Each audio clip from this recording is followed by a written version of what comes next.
मैं तो खाली मान साहब इतना पूछता हूं, इस नंबर की क्या कॉन्फिडेंशियलिटी है जो आपने पूरे लुधियाने में लगाई हुई है? क्या ट्रस्ट है? एक ईमानदार बंदा व्यक्ति इस नंबर पर आपको कोई इंफॉर्मेशन देता है, हाउ सिक्योर्ड ही इज। मुझको धमकियां आई हैं जान से मारने की, मैं समझ नहीं पा रहा था कि क्यों आई है, लेकिन 19 तारीख को समझ में आया कि एक व्हाट्सएप मैसेज की वजह से आ रही है। जो बंदा कमजोर था, जो कुछ बोल नहीं सकता था, उसने मेरे कंधे को इस्तेमाल किया। चलो किया,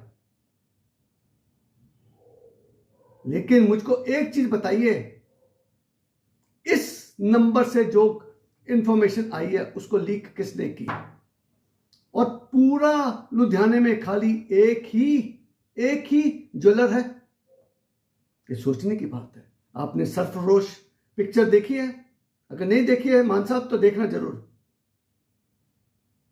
एक ही मिर्ची सेठ था। मिर्ची सेठ तो बहुत थे राजस्थान में, लेकिन एक ही मिर्ची सेठ था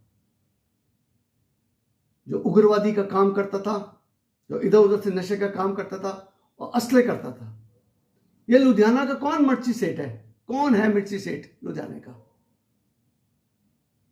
जिसको पुलिस बुलाती है, बोलती है संभल जाओ। ये आपने देखना मान साहब।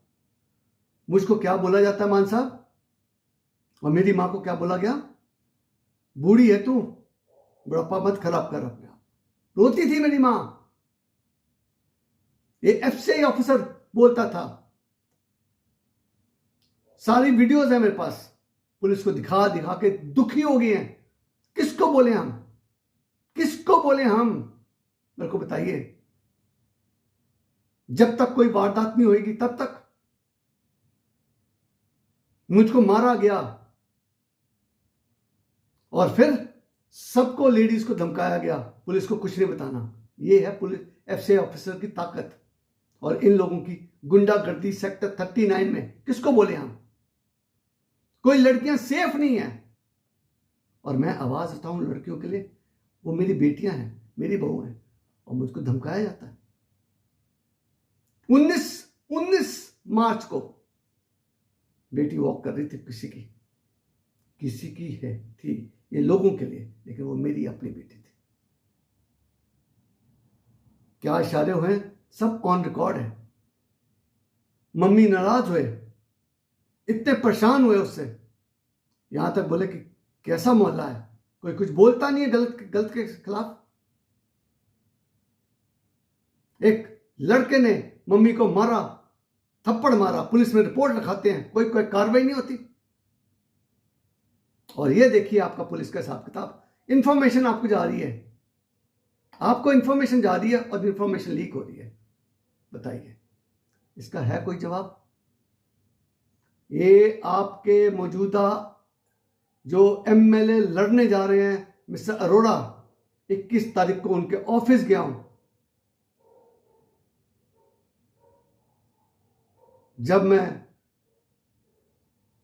कुरुक्षेत्र से वापस आ रहा था, और सबसे पहले उनके पास गया हूं।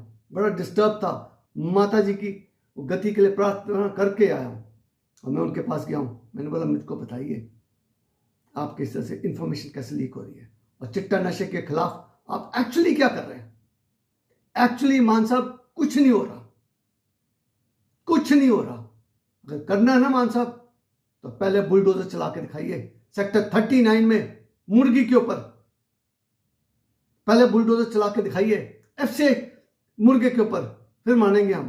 तहकीकात करिए, आप एक्शन लीजिए। मान साहब, आपकी भी बेटी है,